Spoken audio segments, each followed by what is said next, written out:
I have so many viral videos of me leveling my lawn with sand, and the comment section is always going crazy of saying, can I do this for my lawn? Can I do this for tall fescue? What should I use? What type of sand?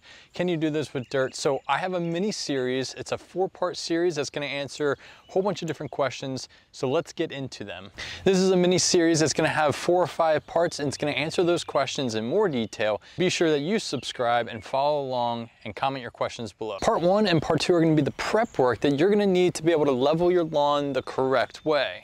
The first thing that you want to do is you want to make sure that you are scalping the lawn. Now, scalping the lawn means you're lowering the height of your cut all the way down to the ground before you start to hit dirt with your blades, like I did right here.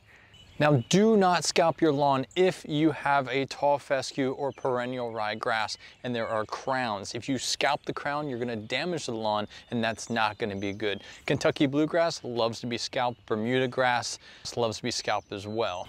So why do we even want to scalp the lawn? Well, we're lowering the height of cut. We're lowering the tallness of your grass, which means when you're running that rake over top of it with whatever soil, compost, sand mixture you are using, it's going to get down into the ground a little bit easier, and you're not going to have to fight against the tall grass. So you can level a tall fescue lawn.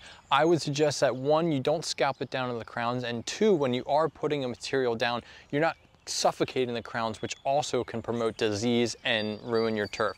You're going to want to level it over a couple years and do this in a gradual process. The first part of leveling your lawn is the prep work. It is scalping and is dethatching. So now that we scalped, we're going to dethatch or we're going to verticut. If you have grasses like Kentucky bluegrass, they love to be verticutted. Verticutting is cutting your grass vertically. It's cutting the rhizomes, it's cutting the stolons, which allows for a thicker turf to grow. Do not verticut tall fescue or perennial ryegrass. You do not want to hit that crown. But dethatching is the process of bringing up the loose material, the debris inside the canopy, which allows the material that you're putting down to get down into the ground a little bit easier, and you're not creating multiple layers. After you have everything scalped and dethatched, you want to run your mower over it, bag it all up, blow it off, get your working area to be nice and clean, and then we're going to get into part 2, so hop on over and I'll see you there.